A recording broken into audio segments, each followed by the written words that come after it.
The thrill of adventure, the call of the unknown, it's a siren song for the restless soul. But what happens when the path you choose leads not to discovery, but to a place you were never meant to find? This is the story of two friends, a forgotten trail, and a darkness that was waiting for them. The afternoon sun dappled through the leaves, casting a warm golden glow on the forest floor. For Lila and Mia, it was the perfect day for a hike, a welcome escape from the city's relentless hum. They'd been following the main trail for hours, the conversation flowing as easily as the stream beside them. Then Lila spotted it, a narrow, unmarked path, almost swallowed by ferns and creeping ivy.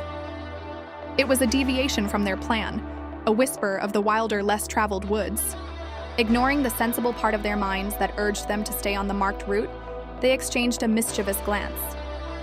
With a shared, unspoken agreement, they stepped off the familiar trail and onto the unmarked path, venturing deeper into the heart of the forest.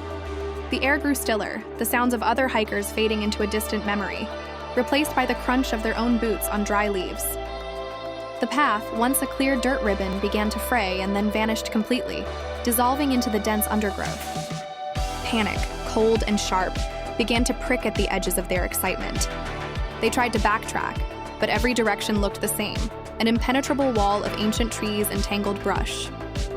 As the sun dipped below the horizon, the forest transformed. Long, distorted shadows clawed at the ground, and the golden light was replaced by an oppressive, inky gloom. Their phones were useless, displaying nothing but no signal. A chilling whisper seemed to ride the breeze, a sound that was not quite the wind. Out of the corner of their eyes, they caught fleeting glimpses of a tall, shadowy figure moving silently between the trees, always just beyond the reach of their straining vision. The forest was no longer a place of beauty.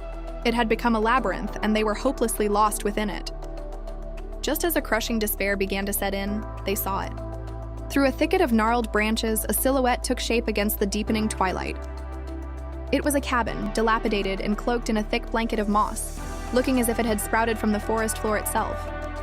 It was a haven, a desperate hope for shelter against the encroaching night and the unseen things that watched them. With trembling hands and hearts pounding against their ribs, they approached. The wooden door groaned in protest as they pushed it open, revealing an interior that was strangely preserved yet deeply unsettling. The air inside was thick with the smell of dust and decay. Dozens of dolls with vacant, cracked porcelain eyes stared at them from every surface, their small, silent mouths seemingly fixed in a perpetual scream. The walls were covered in crude, childish drawings of stick figures, all trapped in circles and cages, their faces twisted in terror. They took one hesitant step inside, then another, the morbid scene holding them captive.